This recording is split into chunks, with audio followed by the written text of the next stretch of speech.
So here's the deal.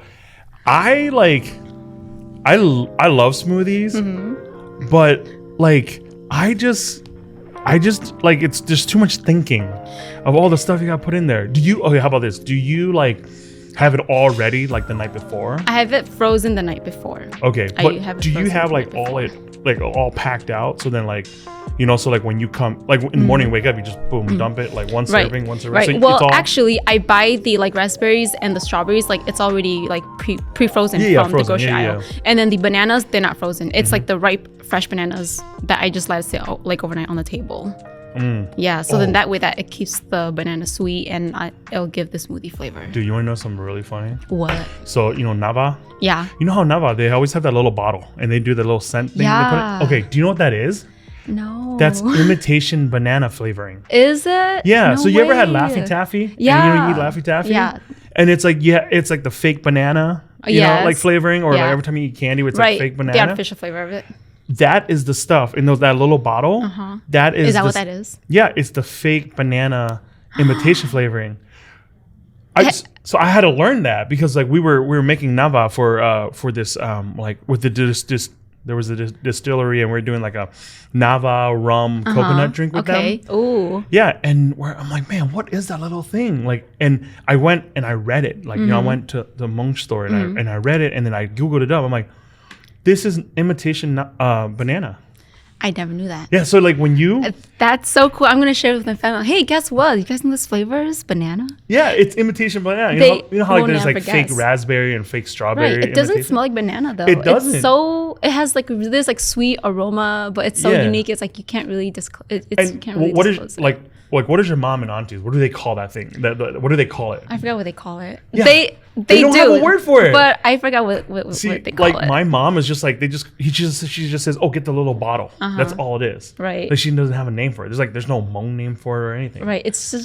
I don't know what they call it. Just like go get that Nava flavor thing. Yeah, there's like the Nava flavoring. Yeah. That's what it's imitation banana flavoring. Right. Wow, that's interesting. For like growing up in my mid-20s, I never knew that it was imitation banana. Yeah, flavor. I mean, it's like one of those things. Like I think that we grew up, like being a Hmong kid growing up, there were a lot of things that my parents did where we would ask why, like why this, why that, and it was just like, well, because. Right. And we just take it, Like, all right. Yeah, and then as I got older, I started like kind of backtracking and trying to figure out. So I feel like you did your own research. Yeah, kind of, because the hardest thing, so like in cooking, right? The hardest thing is translating my mom's recipes to be written down so then we can take it and then teach it to the rest of the team. Because like a lot of the chefs and cooks I work with are on our team aren't Hmong. Right. So we had to teach it. But it was like I know what my mom's thinking, and I know what she's like saying. Okay, when like when my mom like one yona, and stuff like that. Like I totally know what it is, but then to explain it, they were like, "Wait, what is it though?" I'm like, "Well, think about mochi." I'm like, "It's mochi. Like we're taking this, the sticky rice, and you're kneading it to make a mochi consistency, and then we're toasting it." Wow. And then the moment I said that, our cooks were like, "Oh, I get it. Like I love mochi." Right. Right. Wow. Yeah. So many similarities. Yeah. So it's always like going back. So I don't know. So I think about that a lot. I think about how do we take the things that we learn as Hmong kids, and then how do we then translate that, and using what language do we the kind of language we use, the kind of references we use to translate that to like the Mika world, or even just to other younger Hmong people. Right. I feel like there really isn't no way other than either writing it down or just showing it to them. Like this is how it's done. This is how I did it, and then just having people imitating back it to you. So make sure that they understand it. Well, anyways, hey, so thank you so much for coming on here to Hmonglish.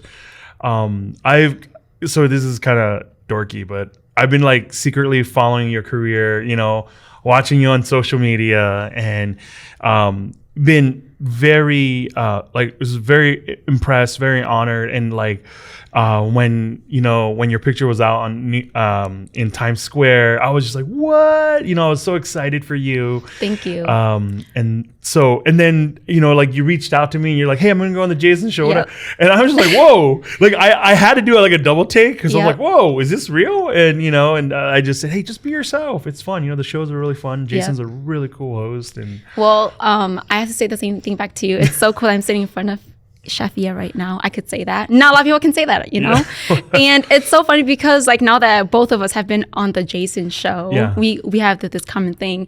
And I remember, not like right before I did go onto the Jason show, I've seen so many of your work. I know that you have a new TV series coming out. I've been following him too. Stalking him is probably the right word. And I saw your segment on Iron Chef, and I thought that's monumental because really food is like it's a universal language, right? People know about Mexican food. People know about, Italian foods and other ethnicity foods, but no one knows about Hmong food. And so many people compare Hmong food to like Laotian food or to Thai food, which are a lot of inspiration from it. But when it's just specifically Hmong food, now it's like, oh, wait, I've never heard of that. What is that? And they're interested in it. And it's so cool that you were up there and you were representing it up there. Yeah. Thank you. Yeah, it was really fun. And I think the first question we always get asked about that goes, hey, do you really have 60 minutes? And I'm like, yeah, you really have 60 minutes. Yeah. And it's really weird because when you're filming the show, like, because when you're watching the show, there's all this like music, there's background music and everything. It's complete silence in the studio. It's a huge Did you feel studio. pressured? Yes. 60 minutes to make, I forget how many. You have 5 dishes. The first dish has to come out in 20 minutes. You know what? I can't even make a dish in under 30 minutes, okay? I have, even if it's just like boiled rice or like, what is it? Like boiled pork with greens, it takes me a while because I have to prep it all by myself. But when I saw you doing it, I was like, oh my gosh, that's crazy. Yeah, well, it's kind of like, it's okay. Like that's why you have team. Like we I had a team, but it really, I tell people it's actually really 60 minutes because they're like, oh, well, it's fake. It's like TV 60 minutes. I'm like, no, you legitimate. And like when you're working, you're so focused, right? And you all you hear is the clanging and clattering of kitchen. There's no music because like when you're watching the show, right? They have this like pump music on. You're like, whoa. It's not like that at all. Right. And it's a big studio. And then there's this loud lady voice. Like it was like almost like Siri's, like a loud lady voice is like 20 minutes left. And like, I remember I was like, I think it's like every 10 minutes she comes on. So I'm just like, and I knew that I had 20 minutes for the first dish to go on. So I'm like, just like, nah. And literally, no joke, that the woman's voice came on and like I jumped. I'm like, wait, what? Like, how did that go so fast? And that's when I started panicking a little bit. So yeah, it was really fun. It was a great stage to be able to talk about, our family, to be able to talk about what we're doing with Hmong food and everything. And I just feel like, Hmong food, or food in general is just this launching pad to this deeper conversation. Yes, I think that's why this podcast is so important to me, especially talking about this idea that we come from two worlds, right? So at the end of the day, we're Hmong, right? Like that's not going to change. And the other side is like, we were born here. For some, they were born here. For some of us we were younger when we came here, and we have acclimated to, to American culture or whatever, Mika culture as we would call it. And then what happens is when these two cultures hit together, there's like actually this third culture that gets built or comes together, and it's how do you make sense in that third culture? Like how do we make sense of like, am I Hmong or am I, or am I American? Or wait, am I American or am I Hmong? Like, which one am I first? Right. Have you like, growing up and in your career, have you experienced that? Have you asked yourself these questions? Oh yeah, definitely. And I think even, outside of modeling, I do ask myself a lot because it isn't just modeling that I do. I do many other things too, such as I do a lot of community work. I, go to school and I MC, I am an actress. I do a lot of these things, and a lot of the things that I do, and when I do go out and I work with like other ethnicities, right, they do ask these questions like, oh, what Asian are you? Right? And I get asked this question, especially when I'm in New York. They would ask me, what Asian am I? And I'd be like, you'll never guess. Yeah. You'll never guess. Yeah. And they're like, no way. And I say, no, seriously, I bet you'll never guess. Yeah. And the first thing, usually, commonly, what they would say is Chinese. Yep. Right? And I'd be like, no, I'm not Chinese. And they'll keep guessing and like guessing. The main group, right? The main groups, Chinese, the main dominant groups, Japanese, right? Korean. Or Vietnam, or Vietnamese, like Cambodians. Yeah. And then I would be like, I am Hmong. Yeah. And they'll be like, Hmong, like Mongolian. Yep. I always get that one. And I was like, no, not Mongolian, Hmong. Yeah. And I tell them, not a hard M, a soft H with the M, Hmong. And they'd be like, Hmong. Oh, what is that? Yeah. And I would have to tell them, Hmong is a smaller Asian minority group. Yeah. But then they'll be asking us like, where are you guys from? And I'd be like, and like younger, I would get stuck in this question because I didn't know where we were from. Yeah. You know, like knowing this, that we don't have a country. It's like, okay, I know we don't have a country, but I don't really know where we're really from. So I could never give them like a history, or I could never give them like the roots of like Hmong people. But all I could tell them is what I know is that majority of Hmong people, we don't have a country, but we do live in Southeast Asia. Majority of us do. And then the second biggest population here is in like America, is in the USA. And that's really all I could tell them. Other than that, it's like, I don't know the history. I don't know, like what happened 100 years ago. And it is hard. I do find myself stuck between like, I am Hmong, but I grew up in America. And so Were you born in the States? I was born in the States. Okay, So then that's also the thing. It's like, okay, I am born in the States. So am I an American Hmong, or am I Hmong American? Yeah. Right? There's these two little things. And actually, I was watching you and Professor Lee Po-hyung's podcast. Yeah. The other day. He's so smart. The other day, and I was like, you know what? He has so much knowledge, so much like written in him. It's like I can't even have a conversation with like, you don't know where to start. Exactly. I don't really know where to start. Let me tell you something. He's the kindest person ever. He's great. And you start wherever you want to start with him, and he'll meet you there. And that's what I love about talking with him. Because like education wise, he's up here, but he can still talk, like, and you can still connect with him. So that's what I've really learned with him. Oh yeah, no, Professor Lee Po-hyung, he has so much knowledge about the Hmong culture. And actually a few years ago, I did sit down and I got a chance to talk with him. He did tell me all like a bunch of things about the Hmong, like history, and honestly, I forgot a little bit of it. I forgot a lot of it because there was just so much to take in. But I just love that, we still have these elders who are rooted in the history and the culture and heritage of like the Hmong, itself. And that gives me hope that hopefully someday I'll be able to learn as much as Professor Lee Po-hyung or my parents do. So that I can find my identity, so that I can really know who Hmong people are, and I learn how to appreciate and know how to embrace it. Hopefully. Yeah. So I really want to like dig into like your background a little bit too, right? So you were born in the States, in St. Paul, Minneapolis? Yeah, born and raised St. Paul, Minnesota. Okay. East Sider. East Sider, there you go. East Sider. Yes. Sorry, I gotta throw that out. Hardcore here. And then you said you're going to school right now? So I graduated. Okay. Yep, I graduated with in international relations. Okay, awesome. Yeah. And then, I mean, this is the big question. It's a simple question. How did you get into like modeling, acting, and all that stuff?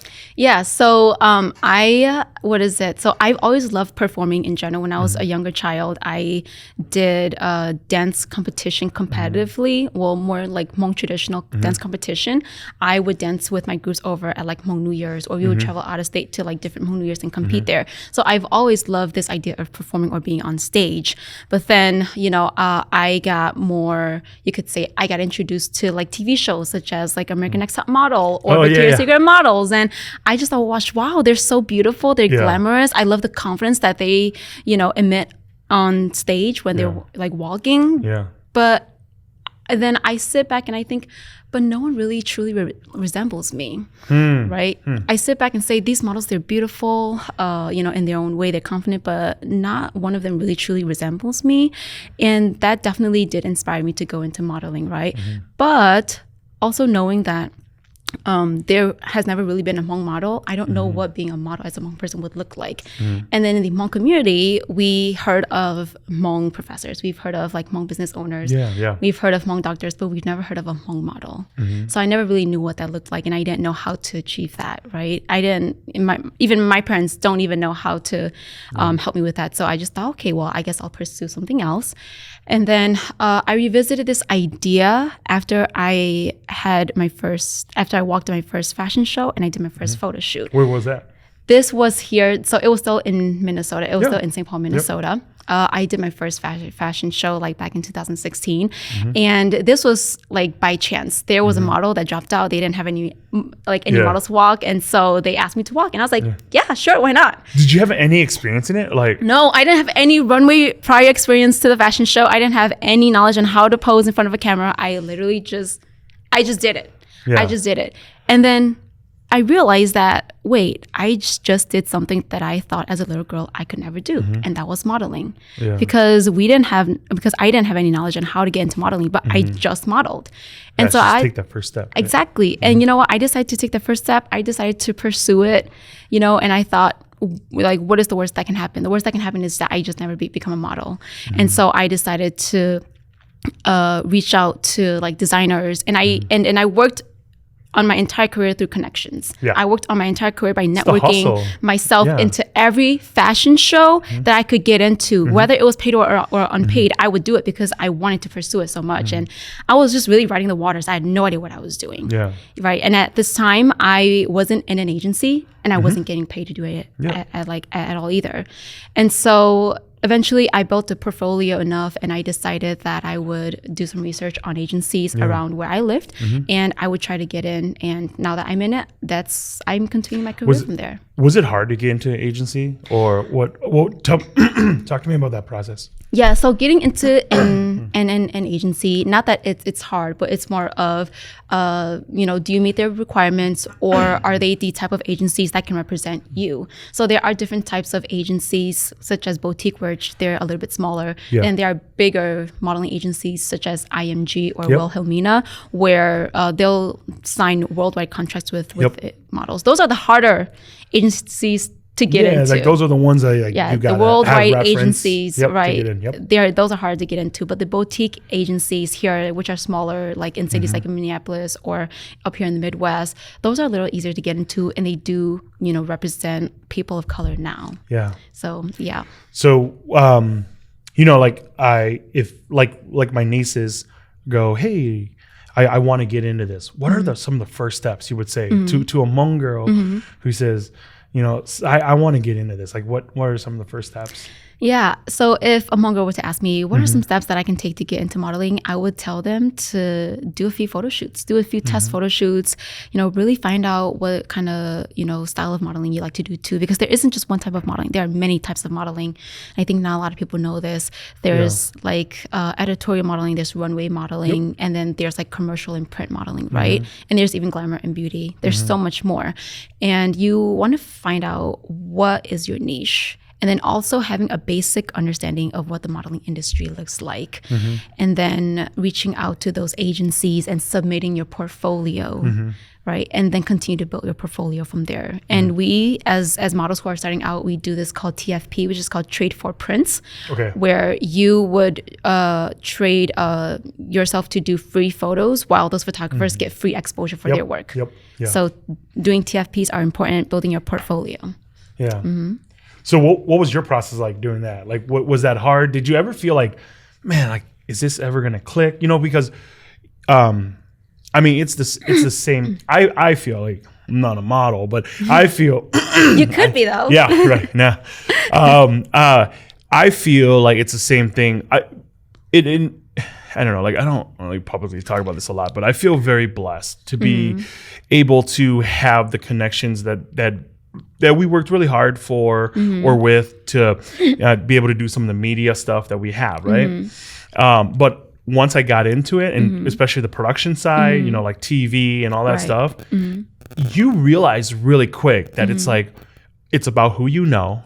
And it's about the hard work you put in the forefront that nobody sees, right? So I think that sometimes people see what we're doing and they'll be like, you're on this print, you're on this show, you're doing this show, you have this coming up. And I'm like, yeah, but that's like 3% of what we actually do. Yeah. And especially like running a restaurant and, doing all these other things that we're doing. And I think that a lot of people see that and they're like, oh, they see the end result. You know what I'm saying? Yep. It's like I want to say, one of my favorite Hmong dishes, sweet meat, right? Like for you to start with everything and get to where the final product is nangakaji. Yeah. It's like that final product is so delicious, but they don't realize that it took like 2.5 hours. Yes. You know what I'm saying? And then you let it braise for hours. They don't see the process. Yes, right. And all you see is like you just eat it at the end. You're like, this is so awesome, girl. But what you don't realize is it's like almost like a whole day process to get there. Yes. So I actually love that you brought that up because like what you said, like a few percentage of the things that you see on social media is not even all of it. Majority of it is behind the scenes where we're making the connections, right? And we're reading all these contracts and we're traveling. We're always working on ourselves to be better. I love that you brought that up, and I think that definitely resonates with how the modeling industry is because in the modeling industry, it's not like you can go to school for it. It's not like being a doctor so you can get an education for it or you get a certificate for it and you become a doctor. In the modeling industry, it's really a self-investment type of career. You really become an entrepreneur and you really are the service that you offer to people, and you do what works for you. You don't do what other people are telling you to do, right? They can always give you guidance. They can always, give you pointers, but you do what works for you. And I did that. If I were to follow the footsteps of what the modeling agency told me, a lot of it, I probably wouldn't be a model today because I don't meet a lot of the requirements. And that's the thing. Logically, if I were to listen to many people today, I probably wouldn't be where I am today because if you first look at me, I probably wouldn't look like a model. What do you mean? Like you were saying the requirements. What do you mean by that? Yeah. Well, there's so the very traditional requirements that I think a lot of industries still look for are the normal like height wise, right? So height wise, it'd be like 5'10" for women, and then for males, it would be like 6 feet at 6 feet by now. Yeah. And then for appearance wise, I don't have fair skin. I don't have a nice nose bridge. I don't have like double eyelids. I don't have any of the Western features. A double eyelid? Yeah. What does that mean? Double eyelids, or so I have monolids, right? I have monolids, so it makes my eyes look small. This is a fascinating. By the way, I don't know any of this stuff. Like a lot of like. I'm like, here's some carrots and onions. You put it together, yummy. I guess. Right. Yes. There is a recipe. Yes. In the modeling industry, there is a specific recipe. So delicious. That modeling industries they look for, and sometimes I don't, I guess, fit in that recipe. When did you going into the model? Okay, so I'm so fascinated right now. Okay, so going into that industry, when did it click to you right away? Like, I don't fit into this mold. Was it right away, or is it when you halfway through you're like, or when you're partly in, you're like, wait a minute, I don't fit in this mold? Like, no, it didn't happen right away. I think I went into the industry very naively, like I said again. So if you want to go into the industry, you should know the basics of it, right? And maybe even learn a little bit history of it. So when I went into it naively, I didn't do much research about it. I just thought I could go into it, and I wanted to see where I could go. I didn't think I was going to get all of the gigs, but I was confident enough to try it. And again, that's a huge thing for models, is to have the confidence. But other than that, so I at first didn't think about the requirements, maybe because then I wasn't so much as I want this to be a career. It was just, I just wanted to do it. But then when I decided that it was something I wanted to do as a career, I started, reaching out to my agents, and I wanted this gig and I wanted to do this, but they would tell me, oh, you don't meet the requirements. I would hear so many no's. I would get so many rejections from my agents, and they are so specific. A few years ago, they was casting for like fashion shows, and they needed models of like 5'8", 5'9", 5'10", and above. And I didn't meet those requirements, but I told them, hey, I don't meet the requirements, but I know that I can walk. I have a strong model walk. But they said, oh no, we can't, because these casting directors, they're specific. They really want models at this height.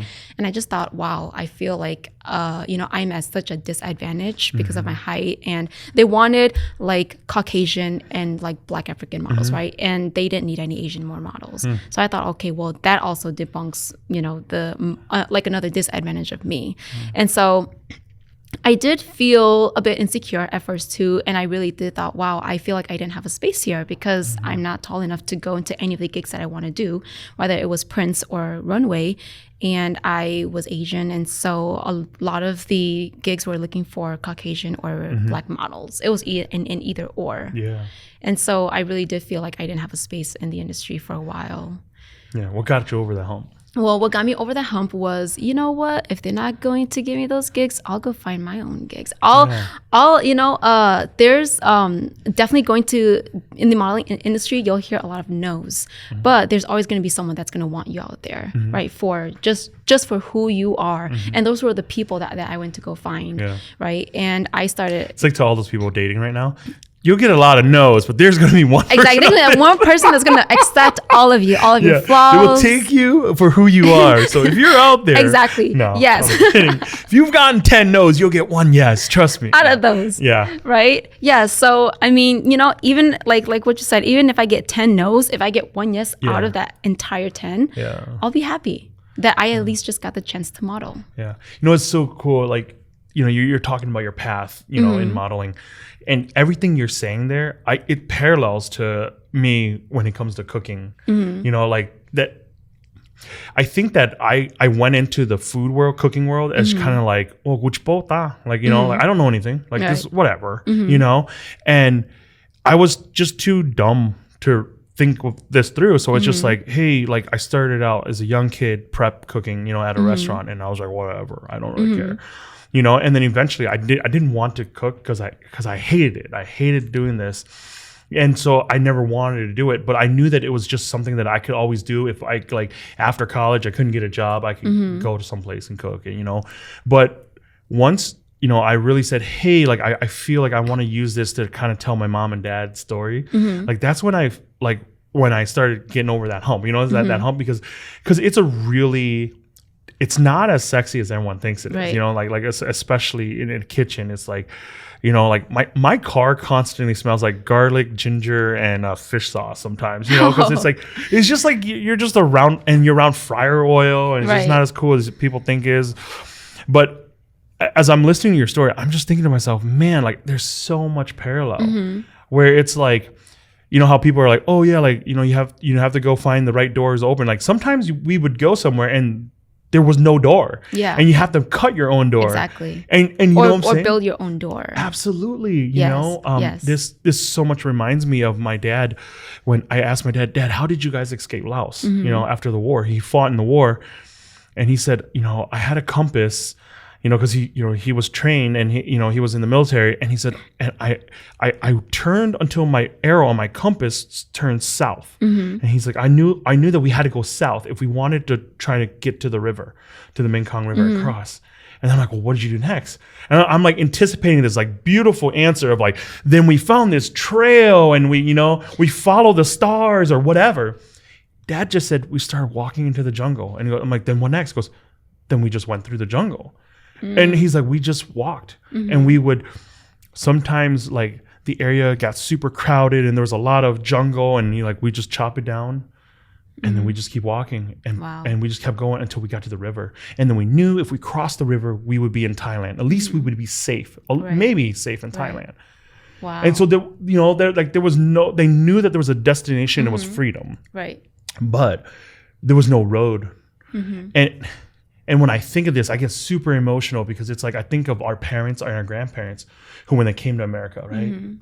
There was no roads. There was no how-to book. Yes. There was nothing set in stone in them. Yep. And they went, they failed, yep. They got turned down, they got rejected, and they got back up again. Yes. And they went and they kept doing that and kept doing that until one day there was a path that was paved. And their children, us, and their grandchildren, will be able to walk that path. Yes. And we will never know how hard it was for them to pave that. Yes. And I feel like for us who are the children of that, we need to honor that, And so like, as you're talking about your modeling career and how many doors were closed on you, or being told like, hey, you can't do this. Like, you're not the right type for this, Yeah. And you really had to go out there. And I think that that's so so powerful as a part of us being Hmong, and that is so powerful for Hmong kids today to hear that. Yes. You know, I actually love that you brought that up because that makes me think about how amazing the tribal group of Hmong people are. Is we are people who we never give up. Yes, we got no quit. We never give up. You know, even if there's no road built for us, guess what? We stay dedicated to the process. And I love that so much. So I think the modeling industry here, it definitely made me feel insecure, and not just about who I am, but like what I am, right? Kind of like it made me compare myself to so many models and be like, okay, it's probably because I'm not as good as them, or it's probably because I'm not as tall, or I'm not as pretty as them is why I didn't get the job. So many things can go in your head. But like what you said, you know, you just got to build your own door sometimes. And I'm actually thankful for those rejections. I'm thankful for those things that challenged myself to really appreciate who I am. Because if those challenges weren't there, it would never made me grow. It would never made me realize that, okay, in this industry, it's competitive, it's hard, and it would never have encouraged me to build my own door, find my own connections, and be where I am today. Tell me a little bit about those connections and building your own doors. You know, like what did that look like for you? Yeah, so building connections, as in like just reaching out to photographers, right? Whether I knew them or not, I would reach out to those photographers and I would ask if they wanted to collaborate or if they wanted to do TFPs, trade for prints, because at that time I was really young and I didn't have any money myself. So I couldn't pay them. We've done a lot of that in the food world. Yeah. So I was like, you know what? For exposure and for me to build my portfolio, I will do a collaboration with you. And I, thank all those photographers who, took a chance on me at my very beginning of the career. So thank you so much to all of you. You guys know who you are. You all give me a chance to build my portfolio. You all gave me a chance to, not even just take my pictures, but to also teach me my angles or to teach me how to pose as well. So photographers were a huge part of the step of my modeling career. And then from there, I would reach out to designers because I knew I wanted to do some runway as well. I'd reach out to designers and ask if they were looking for any models. And I would go into their casting calls and I would say, hey, I'm available here. I was really eager. I really want to pursue it. So I was like, you know what? If you need me, I will be there. You don't have to pay me. I will be there. And so I did it. And so I, walked a few fashion shows and eventually there's casting directors there too that I would try to get connected with. I would just chat my way through every person that I could. Yeah. And so that's really how the industry is that 90% of it is like network and connection. And then 10% of it is that glamour and the glam that you guys really see. Yeah. So, okay, let me ask you something. What gave you that drive to keep going? Do you know what I'm saying? Yeah. The drive that kept me going was, I think it was not seeing diversity in the industry, right? I mean, right now we're seeing a few more diversity in the industry, not just of color, but of different models, of different body types too, right? But, diversity, sometimes I feel like people just use it as a buzz, but there's like no genuine inflation there. And so when I was modeling, I didn't see a lot of Hmong models. I didn't see a lot of Asian models. I saw a lot of Caucasian and Black African-American models, and they all resembled very similar features. And I was completely different. And I thought, okay, you know what? These are always the models that I see in the media. What about us Hmong girls? What about that little girl? That little girl when I was younger, I would just, I would think that maybe I wasn't pretty enough because I never saw any Hmong girls in the media, right? And so what got me going was that little voice inside of me 10 years ago that thought she wasn't pretty. And now she wants to make a difference and she wants to do it in the modeling industry where majority of people, when they see diversity, it is from models, right? In the glamour industry, cosmetics and stuff. And so that's what inspired me is I wanted to represent my community. I wanted to represent me. I wanted to chase after my dreams.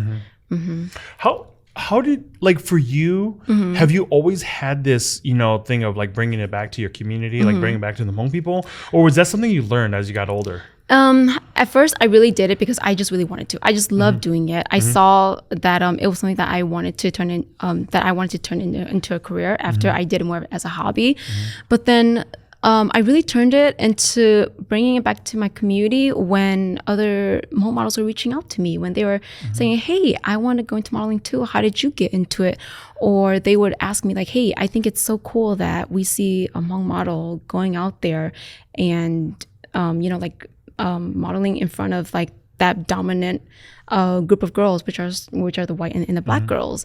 And these words, it motivates me, and it makes me want to make a mark in the modeling industry for the young Hmong girls who felt like they didn't have a chance. Or even for these, Hmong women now who are older than me, who felt like they wanted to model, but they didn't get to because they didn't know how to. So I really do want to make a mark in the modeling industry and to really show these young girls that anything that you think is impossible, if you can see it, you can do it. If you can vision yourself there, you can absolutely do it. I always thought that I had to wait for the first Hmong model to model. But if I wait for the first Hmong model, there might not ever be a first Hmong model. And so I just thought, you know what? I'm just going to do it. Even if there's no manual, even if there's no scripture on how to do it, I'm just going to go in there and do what I can. Yeah. You kind of have to write the manual, right? Exactly. And I think that's the hardest thing too, especially, when you're in this different area where it's like, I'll be very frank with you, like where it's not Hmong, you know what I'm saying? I think that you and I we might have talked about this a little bit before, but the fact that sometimes our hardest critics are our own people, and that's like been one of the things we've been learning, as a restaurant group, where it's like some of the hardest critics, some of the most hurtful things is not from Miga people, it's actually from our own people or from your own family members. Yeah. So how do you process that? Because like there's a part of you that's saying, hey, like I'm doing this to bring this back to our community. Yeah. Why is my community? Why is there a sliver of my community that's like pooping on me a little bit about this? Yeah. How do you process through all that? There were definitely many times where I've, definitely heard from so many people. They ask me, why do you want to model? Yeah. Modeling's not going to get you anywhere. Yeah. Right? Or like get a real job, right? That, and like I was in school and I tell them, I'm in school, I have a real job, but I am so much more than just a job and going to school. I can be really anything that I really set myself to be. And that was in the industry here. And so, for the community, I try to keep an open mind that, a lot of the people in the community, they didn't have these type of opportunities, right? I think a lot of the community members here, they were taught growing up that being a doctor or going to school is what's going to prosper you in life. There's a certain vision of like, this is what. Exactly. Like this is what's going to get you security, here. Right? Right. Exactly. This is what is going to help you survive in America. Yep. And I think all these norms that are thrown at you are things that kept so many people back. And I didn't want to do that. I saw my parents growing up and they didn't have these opportunities that we had. So I wanted to stay open-minded as well. When my parents, my family, my parents in general hasn't always been the most supportive. Yeah, but that's because modeling itself is really new to them. Yep. They know that, these other ethnicities do it, but they've never heard of a Hmong person do it. So that's why it's so new to them. It's a new concept, new idea, right? It is. Because like, if you think about like our people and where they come from, like even our parents, our grandparents, Hmong Pachuan, they're from the hills and mountains of Laos. Right. So they're not thinking about, what is art? Like, do you know what I'm saying? Yeah. Like, they don't get it that creativity isn't in their head. Because it's survival. Exactly. And I think that's one thing that there's that disconnect between like some of the, like Gen Z, like younger Hmong millennials and their parents. Yeah. Because they're just like, oh, mom and dad doesn't get me, or they don't care about what I'm doing. It's like, because that's not even in their frame of imagination. Yeah, we are from two different generations. Absolutely. Their generations, and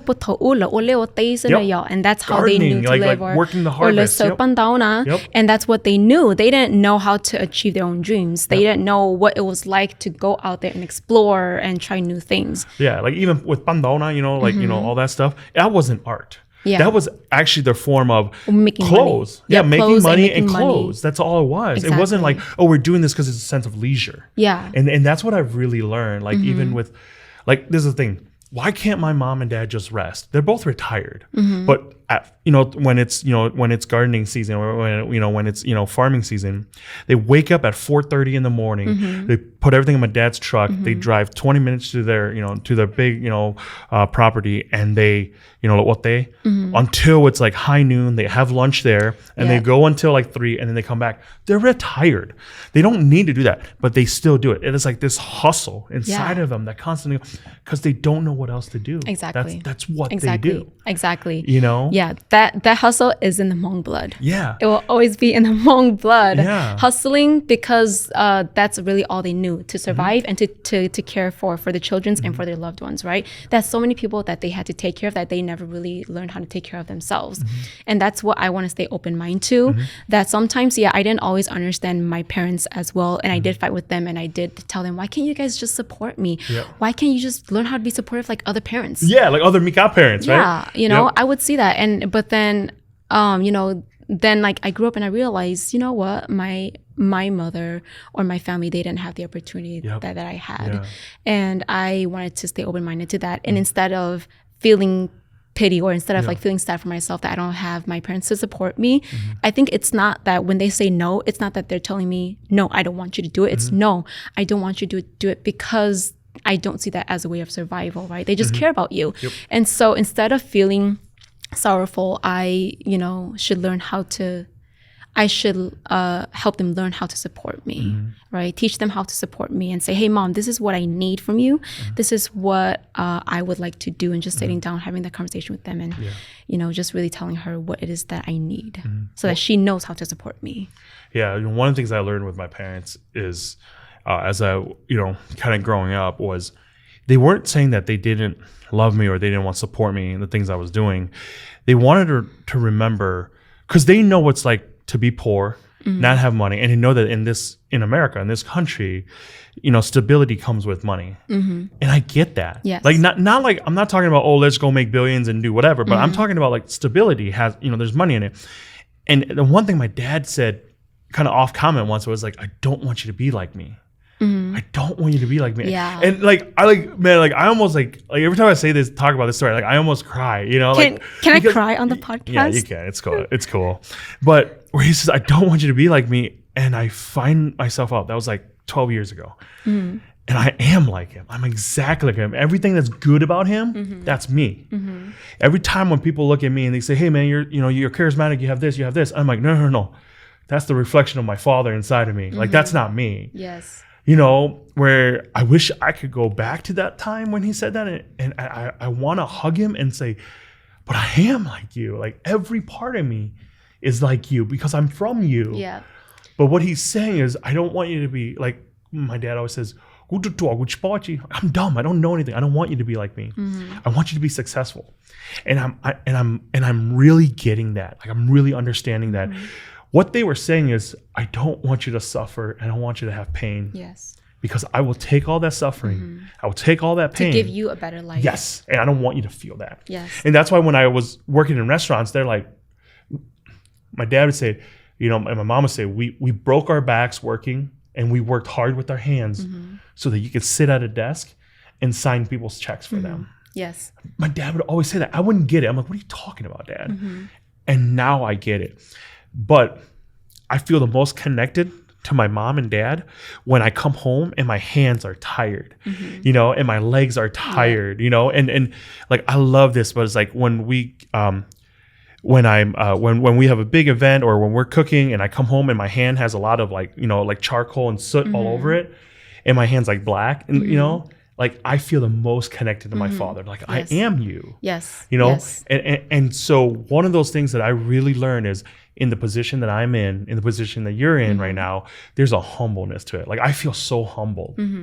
I get to wake up every morning. I get to go to our kitchen, turn on all the lights, fire things up, and I get to cook. I get to do something that generations ago, our families and our parents and our people, it was a way of just surviving. But I get to use this as a story, a way to tell stories, as a form of art. And I get to tell people about our people and our family. Yes. Yes. Like they would never imagine that. You know what I'm saying? 50 years ago, they would never imagine that this is possible for their children to do this. Yes. And so for me, it's a very humbling position to be in. And even as I'm listening to your story, I'm listening to all the things that you're going through, all the hustle, all the things that you had to go to. That's so Hmong. You know what I'm saying? Like that is like the most Hmong thing to do. Is like, like when they stop you and they say, oh, no more. And you get up and he goes, okay, one more. And then that stops. He goes, no more. And you're like, well, one more. And you keep going and going. I mean, like everything about your story is so Hmong that everything I'm extracting out of it. And I'm just like, man, this is it. Like, you know, like your story is completely Hmong. Yes, it is. Yeah. It resembles Hmong. It definitely, like what you said, it resembles my mom as well. My mom, for a long time, she was a single mother. And being a single mother, especially a single Hmong mother. Especially a single Hmong mother, you can just imagine the things that a single Hmong mother goes through, right? Culturally, and the mental health that she had to, you know, go through, emotional wellness, her, like even her physical wellness was also at risk as well. And at the same time, she was taking care of 8 kids. Yeah. Raising 8 kids, being a single Hmong mother, and, you know, having people, I guess, talking behind your backs. Like life seemed because in our culture, right? To explain to some listeners, like Mika listeners, like, you know, in our culture, being a single Hmong mother is almost kind of looked down upon. Not almost, it is looked down upon. It's like, you know, for our parents' generations, right? That's something you don't want to be at all. If you were deemed as someone who like right? Someone who's bad, or like oh, like what's wrong with you that you can't have a man take care of you? Right? That's in our culture. Exactly. Definitely. But you know, like in the Western here, divorce or you know, like divorced couples, it's a norm. Right? Like 50% of the couples or married couples are now like divorced. And so it's a norm here in the Western, but the Hmong community it isn't.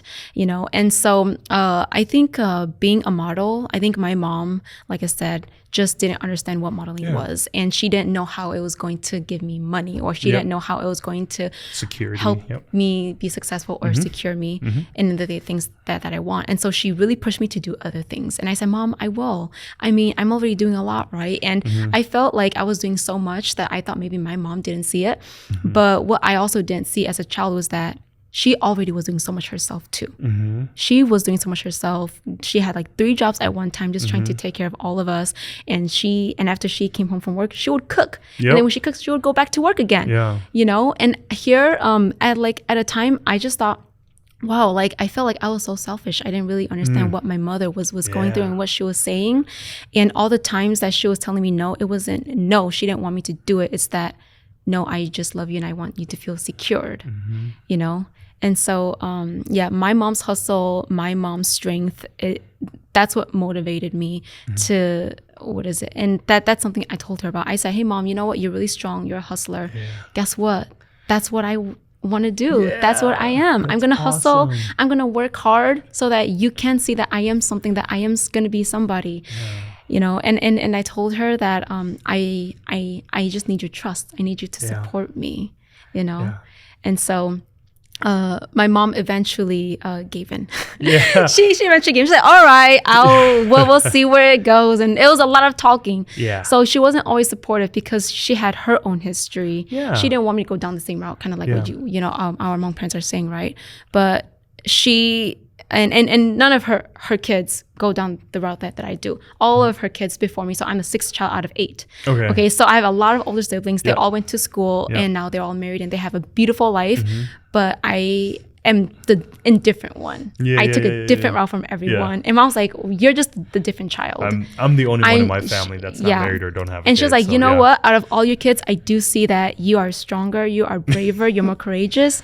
Do you rub that in your siblings' face? You're like, Mom says I'm stronger. I don't. I'm kidding. I let my mom do it. Like, Mom, you can do that. Go remind them. Yes, exactly. How cool I am. No, I get it. I think that everything you're saying is like, in the way you talk about your mom, I can just see like kind of that reflection of her through you. You know what I'm saying? Because like I think it was, we get older, we realize that like I don't do this on my own strength, but I was, you know, I always say that people we should we get inspired to aspire. You know, where I feel like we can aspire to something bigger Yes. because we're inspired. Yeah.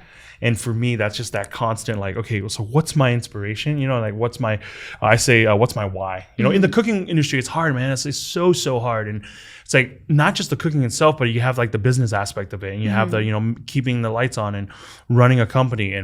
And I always tell people, what's your why? You know, because we get these young cooks that come through and they'll be like, oh yeah, like, you know, like I'm gonna have my own YouTube show and blah blah blah blah, and I'm just like, oh, child. I'm like, that's so adorable. I'm like, go make the rice now. Oh, okay. You know, but I'm just really honest with them. It's hard work, and for a year or two, you might feel like, what am I doing? And I always just tell the kind of young cooks, you got to find your own path, and you got to figure out your why. Exactly. You know, I mean, I would even imagine that's probably, you know, in your modeling career, like you have to figure out your why because so many of those rejections kind of just pushes you back. Yeah.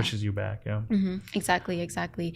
Yeah. In this modeling industry, it can break you down so much mentally, especially mentally. And every time when I hear a no, I feel like that no back then, it definitely did made me want to do modeling less. It did. Every time I heard a no, or every time I would hear that, oh, you don't meet the requirements, it made me want to do less. But like what you said, I did continue to find that why, and that why did continue to motivate me to build my own door or to reach out to other people who are willing to collaborate with me.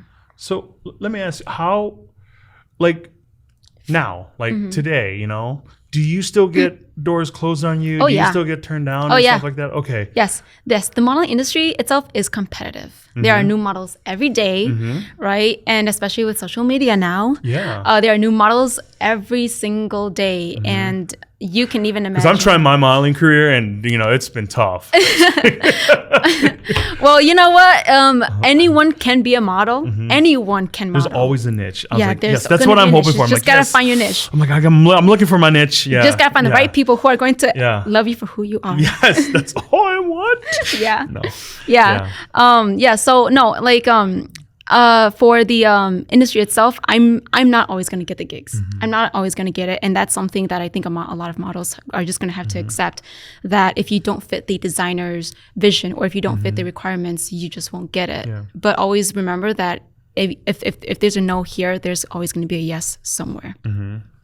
So the big question I've been having, I really want to ask is, the picture in Times Square, like tell me the story behind that, you know, getting that put up there.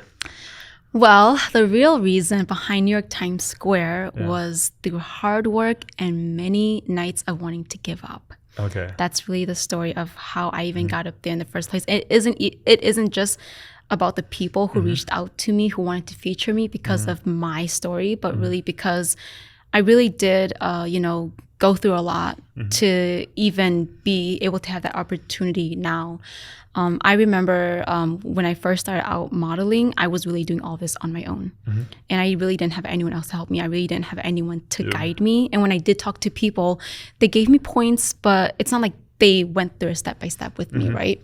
And so I really had to navigate this industry on my own. And all the good people, all the bad people, I would meet them and I would deal with them on my own. I really felt like I was, one girl against the entire world. And so there were a lot of times where I worked so much, I just didn't sleep at all. And at a point, I had this idea of wanting to be perfect, so that I could get these gigs, so that I could be someone someday in this industry. Break down you want to be perfect. What do you mean by that? What do you mean by that? As in, obviously, like I wouldn't meet the height requirements, but I wanted to at least meet the physical requirements, which were like the 25 inches and staying under 30 for hips, and just being very fit and toned overall, right? And during that time, I wanted to be perfect so much that I starved myself. Oh, no. I did. And I think a lot of models go through this where you find yourself in a space where it doesn't make you happy, but it's because you want it so much, you'll do whatever it is that you can to get it. I really did go through a lot of mental health and a lot of physical health. And those were things that I knew that didn't make me happy, but it's because I wanted to model so much, I just did it. Did you have an outlet, somebody to talk through that, or? No, I didn't. Did you feel alone? I did feel alone. In this industry, you can feel alone because you're meeting so many new people that it's sometimes really hard to maintain these relationships. And that's why it's so important to have a supportive circle behind you too in this industry. And I felt like in this industry, I didn't have that supportive circle. I really was just channeling on my own. And especially when your family finds it hard, or when your family don't know how to support you either. You kind of just have to do it on your own sometimes, right? And so I really did go through a lot. I wanted to give up so many times, but I told myself, you know what, keep pushing. Remember why you started in the first place. And I continued to go to New York Fashion Week. I continued to walk in LA Fashion Week. I did all these gigs, and finally they heard my story and they said, we want to feature you. We think you have an amazing story. And I thought, wait, this has got to be a scam. You're right. I always get those when I get those emails. When you said that, I'm like, oh, you're not the only one who thinks that. Like one time when we had this TV show, like email me. I'm like, dude, it's like send like $300 to da da da. I'm like, this is a scam. This email's fake. Yeah. Right. I was like, no, wait. New York Times Square. Yeah. Scam. Yeah. And so I actually ignored it for a little bit. Yeah. And then I went back and I said, you know what? I'm just going to respond to them just in case. And so I responded and they said, okay, these are the requirements that we need from you, such and such. And I messaged them too. I was like, hey, can I have your phone number? Can I actually talk with you in person? Like, are you a robot? Exactly. And so they gave me their number and I talked to them and they were a real person. They said, hey, I am so-and-so from this company and I'm this casting director. And I said, and so I was like, okay, can I put you on hold? I was like, wait, what? Yeah. I'm gonna be on New York Times Square billboard. That's awesome. I know.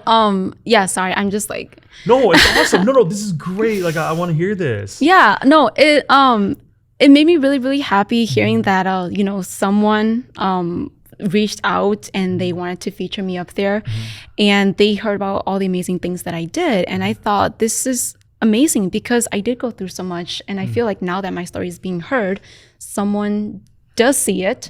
I'm being seen, I'm being recognized, and someone wants to put me up there. And so then I realized, okay, so it isn't a scam, it's real. And so I gave them what they needed. And a few weeks afterwards, they told me, okay, it's going to be aired here. It's going to be shown at this time, at this place.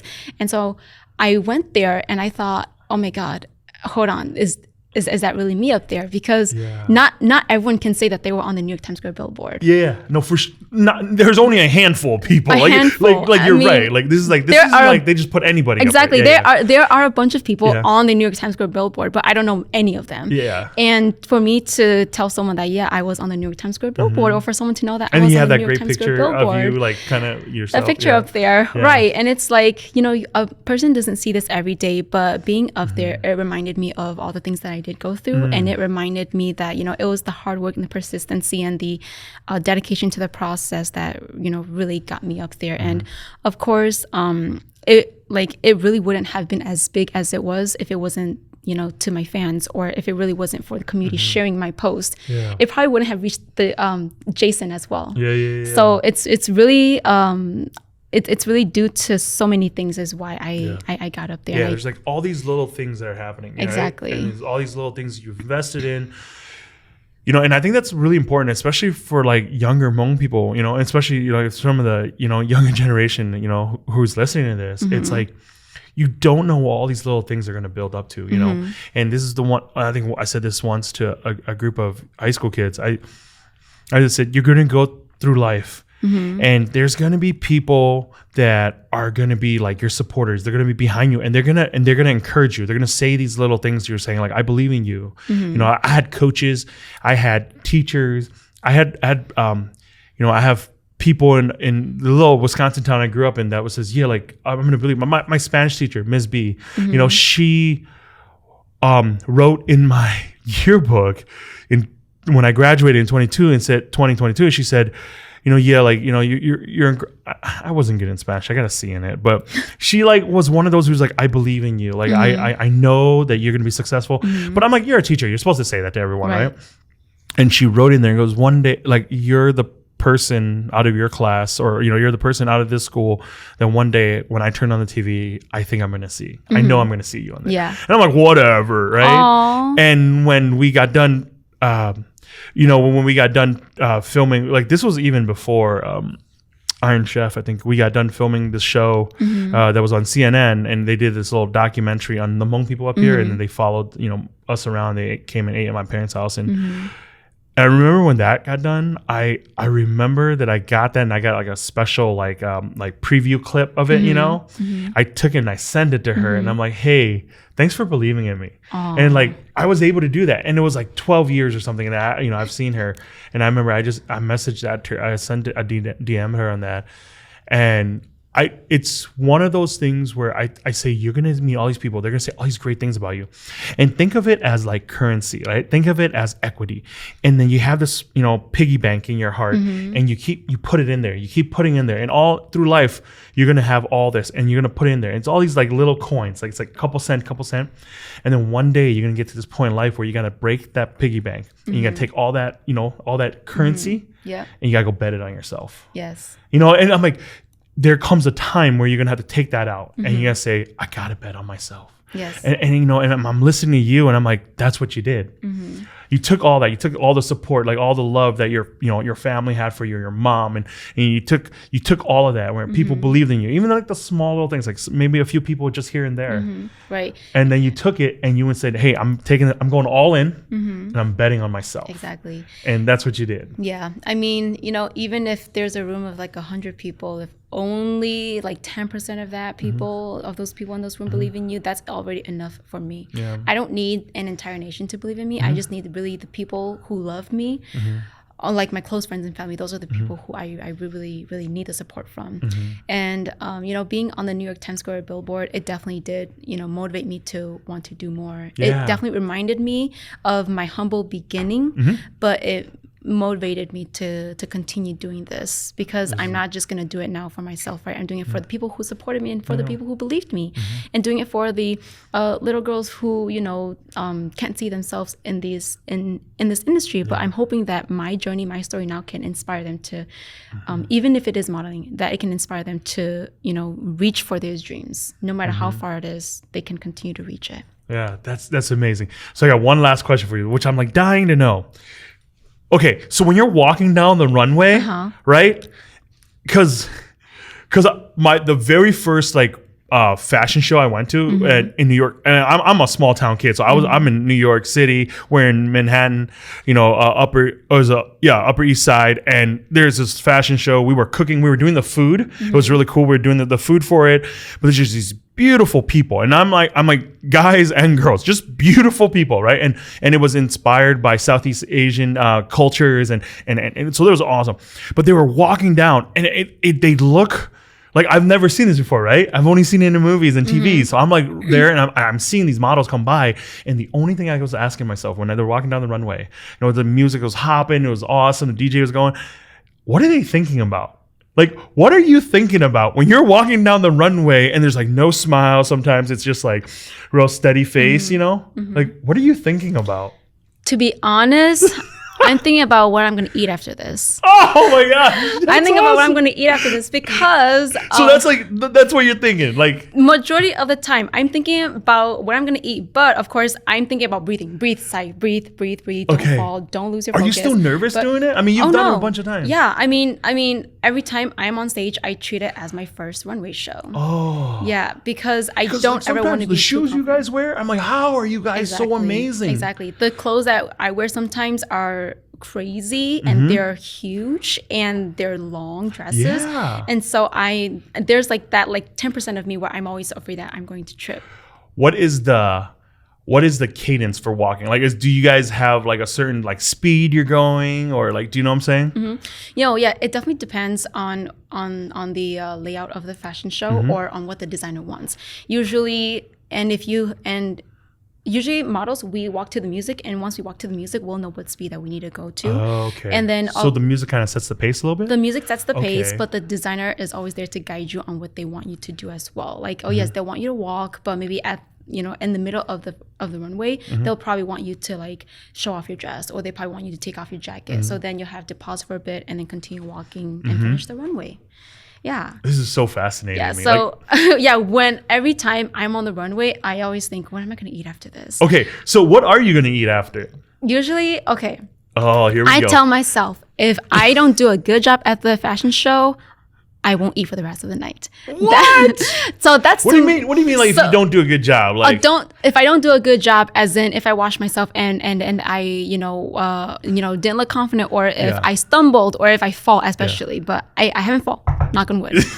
I haven't fallen yet. Really wood, but it looks like wood. Yeah. Yeah. So but like that's just me joking with myself. Of course, I'm gonna treat myself. I'm not gonna do that to me. But that's really just to motivate myself to do my best out there, to do the best for the designers, for the photographers, and for myself, so that after this I can go get burgers and fries. So burgers and fries. This is what you think. That's my treat. Is there a certain place you like? There isn't a certain place, because usually at the end of the fashion show, a lot of places are already closed. Yeah, it's later. Right? Like Burger King is closed. I love Burger King. You love Burger King? I love over Burger McDonald's? King. Yes. Over McDonald's? Over McDonald's. What's your order at Burger King? Bacon King. Double bacon cheeseburger. Are you serious? Yes. And then do you do onion rings or fries? I do fries and chicken fries. I'm not a huge onion person. Are you kidding me? The onion ring's the best. Actually, I love onion rings, but if I had the choice to, I would always choose fries over onion rings. Okay. Yes, always. So if Burger King is closed, I'll try out a different restaurant, and I'll try out the burgers and fries. Or if it isn't burgers and fries, it's always like pizza. Like cheesy. Yeah, when I was in New York, the places that were always open were always pizza. Yeah, the slice places. Yeah, those 99-cent pizzas are the best. Here's the deal. I was in New York a couple months ago. 99-cent pizza, the store is called 99-cent pizza. Yeah. It's actually not 99 cents. It's not. It's a lie. It's a lie. I was so mad. It's a scam. It's a scam. I'm like, wait a minute. It's $3.29. I was like, you got me here with the 99 cents and you changed the price. I feel like it was 99 cents, like maybe like 10 years ago, but they never changed. The cheese, apparently, my buddy who lives out there, he goes, the cheese pizza slices are 99 cents. But even those aren't, because inflation 99 sucks. cents plus tax stuff. Yes, inflation kills. Exactly. Right. Thank you so much for being here. I think what I've taken away from this is listening to your hustle and to your grit and the grind that you go through to get where you are is very inspiring. I feel that there's this like connection between me and you because I'm like, I get that, like where I'm at in my stage, my career, whatever where I'm doing, like I get that. I know the grind. People get to see the end product of what you do, and it's like amazing. You're on this huge billboard in the middle of like one of the best cities in the world, top cities. Yeah, but they don't know the long 10-year story behind it. They don't know how many doors were closed. Right. I don't know how. It did not take me 2 years, 3 years. It took much longer than that. Yes. Much, much longer. Like I said, this wasn't just given to me. I had to work for it in order for someone to even see me, to even want to feature me. And when you talk about that, like I get it because we're there too. Our company, we're there also, and we're still grinding it out every day. Exactly. Right. There's gonna be more things to accomplish, more things that you probably want to achieve, more things that I want to achieve, and the grind doesn't stop here. Yeah. These are just like the small tokens for me, right? Awesome. It's really these small tokens that are great, but this hustle and this grind and knowing that there are people watching me, or there is like a support group that also are hoping to see your journey and watch you, that is also something that inspires me to keep going as well. That's amazing. So if there was if there was one thing you can tell, if there's a bunch of Hmong high schoolers that are sitting around you, and you had one thing, like it could be a short sentence, it could be a paragraph to them. With everything you've done, so far to your life here, there's one thing you want to leave them. What do you think you say? Stay unapologetically to yourself. Don't try to change yourself for the world. Stay true to yourself because the world is changing so much that if you try to keep up with the world, it's going to be hard to get to where you want to be. Stay true to yourself and the world will adjust around you. Absolutely.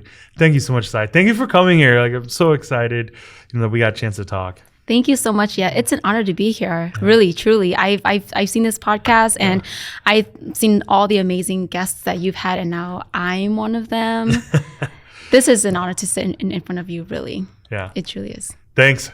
Thank you.